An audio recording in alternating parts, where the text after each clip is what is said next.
Hello, हाँ जी। Next देखो बेटा, अपने को है work done by a variable force.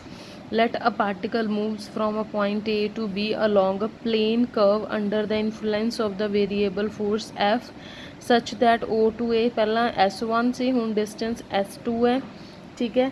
सो इस केस ਦੇ ਵਿੱਚ वर्क डन किस तरह ਲੈਣਾ ਤੁਸੀਂ, W is equal to integral S1 to S2 अंदर की आ जाएगी force with respect to DS।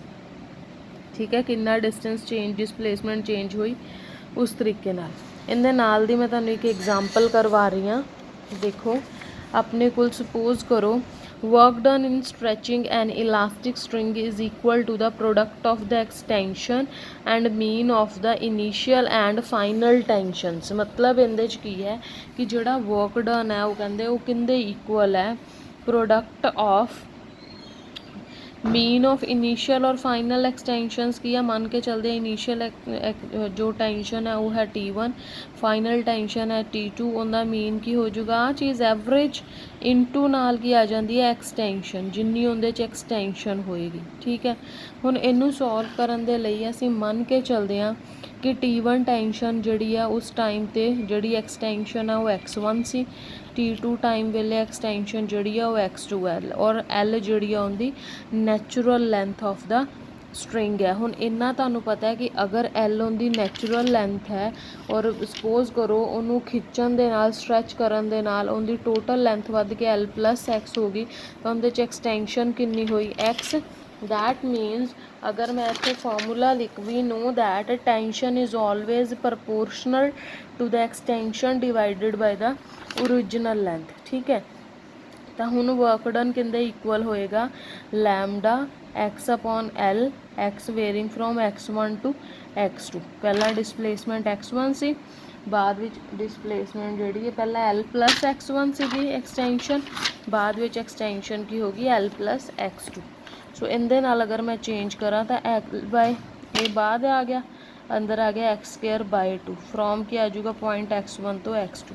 सो ये आ गया लैमडा बाय L, अंदर आ गया 1/2, ये आ गया X2 square minus X1 square, ये आ गया 1 बाय लैमडा बाय 2L, अंदर आ जाऊगा X2 minus X1, X2 plus X1। ठीक है, सो 1/2 एज इट इज़, अंदर आ गया lambda X2 by L plus lambda X1 by L, नाल आ गया X2 माइनस X1। सो ये क्या आ गया 1/2, ये आ गया T1, ये आ गया T2, ये आ गया एक्सटेंशन। ठीक है, सो आ तुहाडा सारा प्रूफ सी, चाहे तुसी अपनी बुक दे विचों रीड आउट भी कर सकते हो। ठीक है, L नैचुरल लेंथ है, वन एंड फिक्सड है, other end is stretched, let the string be stretched to the length L plus X where tension is in the string is T by Hooke's law T is equal to lambda X by L where L is the module of elasticity of the string. So work done in the stretching the string की हो गया L plus X1, L plus X2 is given by this। ठीक है, पहले L सी फिर L plus X1 होया, L plus X2 होया। अगर वो कहते ओरिजिनल लेंथ तो स्ट्रैच करिए उन्होंने, तो सिंपली की होगा 1/2 इंटू टेंशन इंटू एक्सटेंशन। मतलब पहला फोर्स की सी टेंशन ओरिजिनल, मतलब पहला एक्सटेंशन 0 सी, उहदे बाद एक्सटेंशन X होगी, उन्होंने सॉल्व कर लो।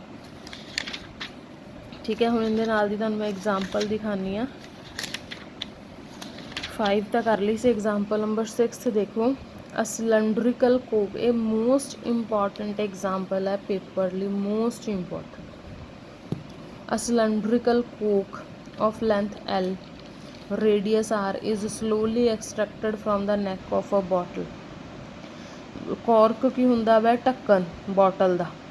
ठीक है, if normal pressure per unit area between bottle and unextracted part at any instant भी constant and equal to P, show that the work done in extracting it. मतलब बोतल का ढक्कन उतारना है, आ बॉटल है, आ उनका ढक्कन है, ढक्कन की टोटल लेंथ कितनी है L, रेडियस कितनी है R, और ढक्कन हमेशा सिलेंड्रिकल शेप का होंगे, तुसी देख भी सकते हो किसी भी तरह का ढक्कन ले लो बॉटल का।